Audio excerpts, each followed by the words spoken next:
Chapitre 11. Que le corps de Jésus-Christ et l'Écriture sainte sont très nécessaires à l'âme fidèle. Le fidèle. Seigneur Jésus, quel délice inonde l'âme fidèle admise à votre table, où on ne lui présente d'autre aliment que vous-même, son unique bien-aimé, le plus cher objet de ses désirs. Oh, qu'il me serait doux de répandre en votre présence des pleurs d'amour, et d'arroser vos pieds de mes larmes comme Madeleine. Mais où est cette tendre piété et cette abondante effusion de larmes saintes? Certes, en votre présence et celle des saints anges, tout mon cœur devrait s'embraser et se fondre de joie, car vous m'êtes véritablement présent dans votre sacrement, quoique caché sous des apparences étrangères. Mes yeux ne pourraient supporter l'éclat de votre divine lumière, et le monde entier s'évanouirait devant la splendeur de votre gloire. C'est donc pour ménager ma faiblesse que vous vous cachez sous les voiles du sacrement. Je possède réellement et j'adore celui que les anges adorent dans le ciel, mais je ne le vois encore que par la foi, tandis qu'ils le voient tel qu'il est et sans voile. Il faut que je me contente de ce flambeau de la vraie foi et que je marche à sa lumière, jusqu'à ce que luise l'aurore du jour éternel et que les ombres des figures déclinent. Mais quand ce qui est parfait sera venu, l'usage des sacrements cessera, parce que les bienheureux, dans la gloire céleste, n'ont plus besoin de secours. Ils se réjouissent sans fin dans la présence de Dieu et contemplent la gloire face à face, pénétrés de sa lumière et comme plongés dans l'abîme de sa divinité. Ils goûtent le Verbe de Dieu fait chair, tel qu'il était au commencement et tel qu'il sera durant toute l'éternité. Qu'au souvenir de ces merveilles, tout me soit un pesant ennui, même les consolations spirituelles, car tandis que je ne verrai point le Seigneur mon Dieu dans l'éclat de sa gloire, tout ce que je vois, tout ce que j'entends en ce monde ne m'est rien. Vous m'êtes témoin, Seigneur, que je ne trouve nulle part de consolation, de repos en nulle créature. Je ne puis en trouver qu'en vous seul, mon Dieu, que je désire contempler éternellement. Mais cela ne peut être tant que je vivrai dans ce corps mortel. Il faut donc que je me prépare à une grande patience, et que je soumette à votre volonté tous mes désirs. Car vos saints Seigneurs, qui ravis dans l'allégresse règnent maintenant avec vous dans le ciel, ont aussi, pendant qu'ils vivaient, attendu avec une grande foi et une grande patience l'avènement de votre gloire. Je crois ce qu'ils ont cru, ce qu'ils ont espéré, je l'espère. J'ai la confiance de parvenir, aidée de votre grâce, là où ils sont parvenus. Jusque-là, je marcherai dans la foi, fortifiée par leur exemple. J'aurai aussi les livres saints pour me consoler et m'instruire, et par-dessus tout, votre sacré corps pour remède et pour refuge. Car je sens que deux choses me sont ici-bas souverainement nécessaires, et que sans elles, je ne pourrais porter le poids de cette misérable vie. Enfermée dans la prison du corps, j'ai besoin d'aliments et de lumière. C'est pourquoi vous avez donné à ce pauvre infirme votre chair sacrée pour être la nourriture de son âme et de son corps, et votre parole pour luire comme une lampe devant ses pas. Je ne pourrais vivre sans ces deux choses, car la parole de Dieu est la lumière de l'âme, et votre sacrement le pain de la vie. On peut encore les regarder comme deux tables placées dans les trésors de l'Église. L'une est la table de l'autel sacré, sur lequel repose un pain sanctifié, c'est-à-dire le corps précieux de Jésus-Christ. L'autre est la table de la loi divine, qui contient la doctrine sainte, qui enseigne la vraie foi, qui soulève le voile du sanctuaire et nous conduit avec sûreté jusque dans le sein des saints. Je vous rends grâce, Seigneur Jésus, lumière de l'éternelle lumière, de nous avoir donné, par le ministère des prophètes, des apôtres et des autres docteurs, cette table de la doctrine sainte. Je vous rends grâce, ô Créateur et Rédempteur des hommes, de ce qu'afin de manifester votre amour au monde, vous avez préparé un grand festin où vous nous offrez pour nourriture non l'agneau figuratif, mais votre très saint corps et votre sang. Dans ce sacré banquet que partagent avec nous les anges, mais dont ils goûtent plus vivement la douceur, vous comblez de joie tous les fidèles et vous les enivrez du calice du salut qui contient toutes les délices du ciel.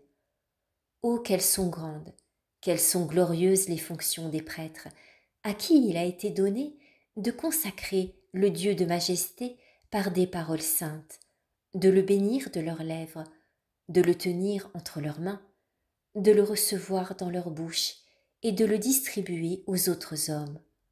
Oh, qu'elles doivent être innocentes, les mains du prêtre, que sa bouche doit être pure, son corps saint et son âme exempte des plus légères tâches pour recevoir si souvent l'auteur de la pureté.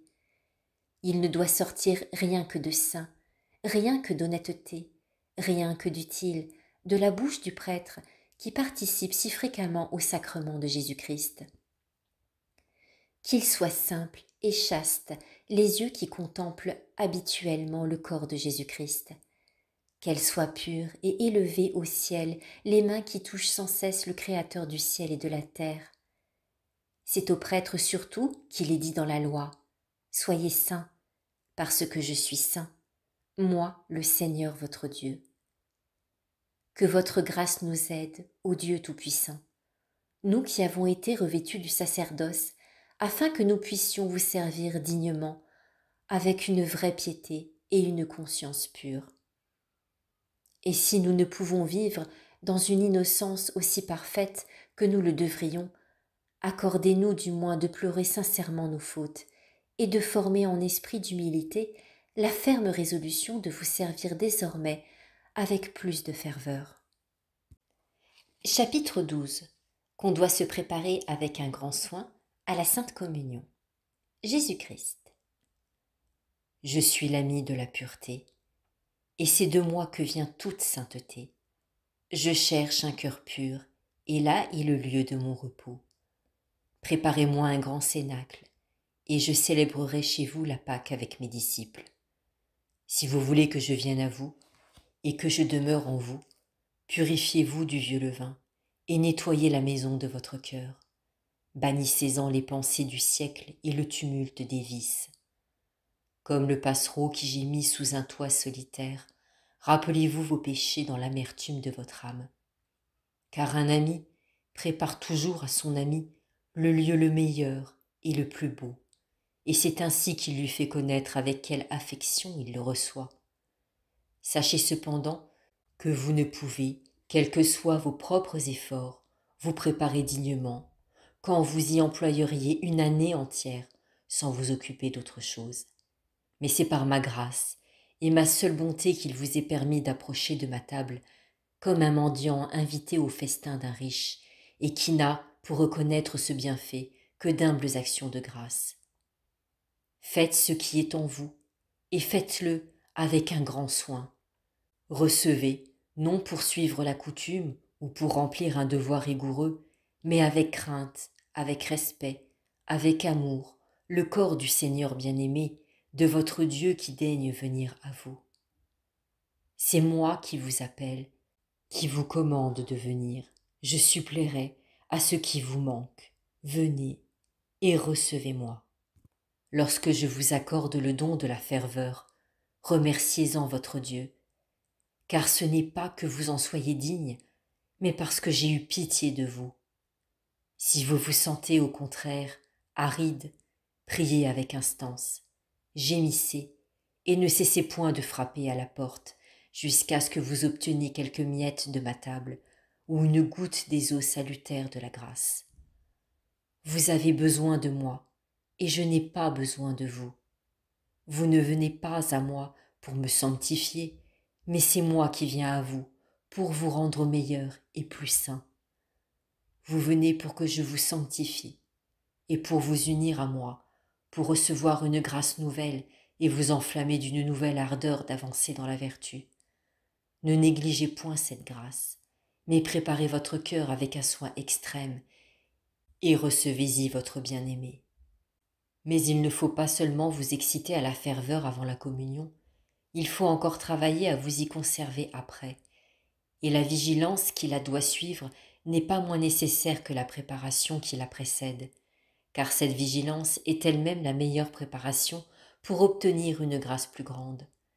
Rien au contraire n'éloigne davantage les dispositions où l'on doit être pour communier que de se trop répandre au dehors en sortant de la table sainte. Parlez peu, retirez-vous dans un lieu secret et jouissez de votre Dieu, car vous possédez celui que le monde entier ne peut vous ravir. Je suis celui à qui vous vous devez donner sans réserve, de sorte que, dégagé de toute inquiétude, vous ne viviez plus en vous, mais en moi. Chapitre 13. Que le fidèle doit désirer de tout son cœur de s'unir à Jésus-Christ dans la communion. Le fidèle. Qui me donnera, Seigneur, de vous trouver seul et de vous ouvrir tout mon cœur, et de jouir de vous comme mon âme le désire, de sorte que je ne sois plus pour personne un objet de mépris, et qu'étranger à toute créature, vous me parliez seul, et moi à vous, comme un ami parle à son ami, et s'assied avec lui à la même table. Ce que je demande, ce que je désire, c'est d'être uni tout entier à vous, que mon cœur se détache de toutes les choses créées, et que par la sainte communion et la fréquente célébration des divins mystères, j'apprenne à goûter les choses du ciel et de l'éternité. Ah Seigneur mon Dieu, quand, m'oubliant tout à fait moi-même, serai-je parfaitement uni à vous et absorbé en vous? Que je sois en vous et vous en moi, et que cette union soit inaltérable. Vous êtes vraiment mon bien-aimé, choisi entre mille, en qui mon âme se complaît et veut demeurer à jamais. Vous êtes le roi pacifique. En vous est la paix souveraine et le vrai repos. Hors de vous, il n'y a que travail, douleur, misère infinie. Vous êtes vraiment un Dieu caché. Vous vous éloignez des impies, mais vous aimez à converser avec les humbles et les simples. Oh, que votre tendresse est touchante, Seigneur, vous qui, pour montrer à vos enfants tout votre amour, daignez les rassasier d'un pain délicieux qui descend du ciel. Certes, nul autre peuple, quelque grand qu'il soit, n'a des dieux qui s'approchent de lui comme vous, ô mon Dieu. Vous vous rendez présent à tous vos fidèles, vous donnant vous-même à eux chaque jour, pour être leur nourriture, et pour qu'ils jouissent de vous, afin de les consoler et d'élever leur cœur vers le ciel. Quel est le peuple, en effet, comparable au peuple chrétien? Quelle est sous le ciel la créature aussi chérie que l'âme fervente en qui Dieu daigne entrer pour la nourrir de sa chair glorieuse? Ô faveur ineffable, ô condescendance merveilleuse, ô amour infini qui n'a été montré qu'à l'homme! Mais que rendrai-je au Seigneur pour cette grâce, pour cette immense charité? Je ne puis rien offrir à mon Dieu qui lui soit plus agréable que de lui donner mon cœur sans réserve et de m'unir intimement à lui.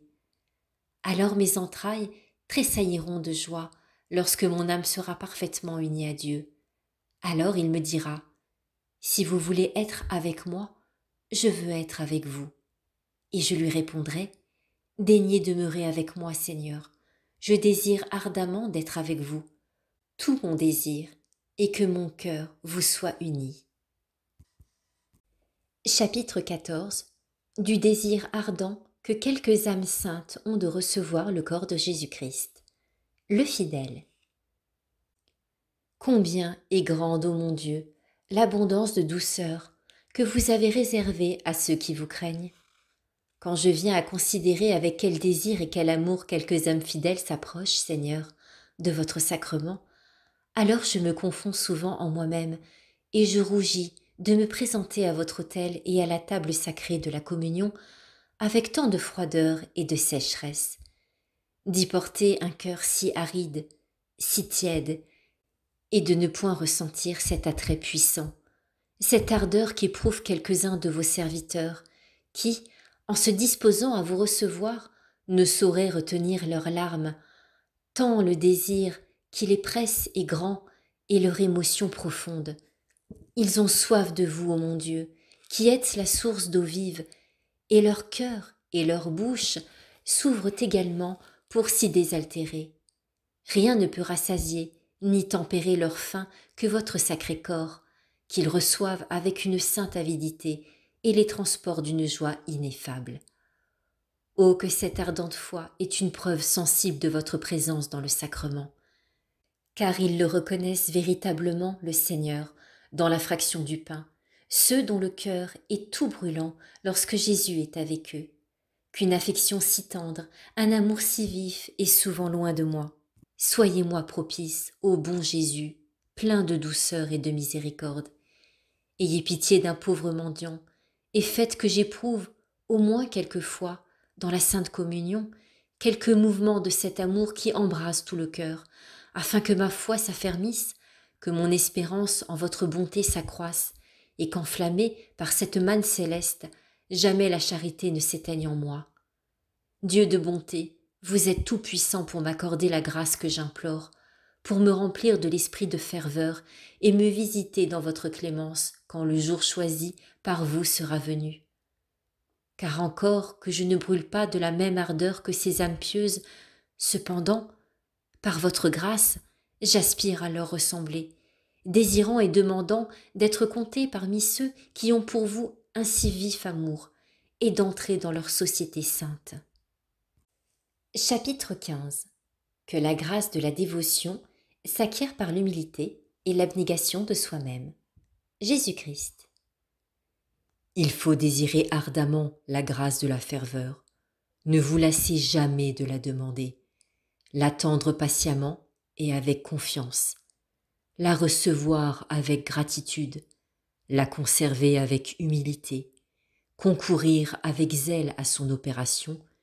Et jusqu'à ce que Dieu vienne à vous, ne vous point inquiéter en quel temps et de quelle manière il lui plaira de vous visiter. Vous devez surtout vous humilier lorsque vous ne sentez en vous que peu ou point de ferveur, mais ne vous laissez point trop abattre et ne vous affligez point avec excès. Souvent, Dieu donne en un moment ce qu'il a longtemps refusé. Il accorde quelquefois, à la fin de la prière, ce qu'il a différé de donner au commencement. Si la grâce était toujours donnée aussitôt qu'on la désire, ce serait une tentation pour la faiblesse de l'homme. C'est pourquoi l'on doit attendre la grâce de la ferveur avec une confiance ferme et une humble patience. Lorsqu'elle vous est cependant ou refusée ou ôtée secrètement, ne l'imputez qu'à vous-même et à vos péchés. C'est souvent peu de choses qui arrêtent ou qui affaiblissent la grâce, si pourtant l'on peut appeler peu de choses, et si l'on ne doit pas plutôt compter pour beaucoup ce qui nous prive d'un si grand bien. Mais quel que soit cet obstacle, si vous le surmontez parfaitement, vous obtiendrez ce que vous demandez. Car dès que vous vous serez donné à Dieu de tout votre cœur, et que cessant d'errer d'objet en objet au gré de vos désirs, vous vous serez remis entièrement entre ses mains, vous trouverez la paix dans cette union, parce que rien ne vous sera doux que ce qui peut lui plaire. Quiconque élèvera donc son intention vers Dieu avec un cœur simple et se dégagera de tout amour et de toute aversion déréglée des créatures, sera propre à recevoir la grâce et digne du don de la ferveur. Car Dieu répand sa bénédiction où il trouve des vases vides, et plus un homme renonce parfaitement aux choses d'ici-bas, plus il se méprise et meurt à lui-même, plus la grâce vient à lui promptement, plus elle remplit son cœur et l'affranchit et l'élève. Alors, ravi d'étonnement, il verra ce qu'il n'avait point vu, et il sera dans l'abondance, et son cœur se dilatera, parce que le Seigneur est avec lui, et qu'il s'est lui-même remis sans réserve, et pour toujours entre ses mains. C'est ainsi que sera béni l'homme qui cherche Dieu de tout son cœur, et qui n'a pas reçu son âme en vain. Ce disciple fidèle, en recevant la Sainte Eucharistie, mérite d'obtenir la grâce d'une union plus grande avec le Seigneur, parce qu'il ne considère point ce qui lui est doux, ce qui le console, mais au-dessus de toute douceur et de toute consolation, l'honneur et la gloire de Dieu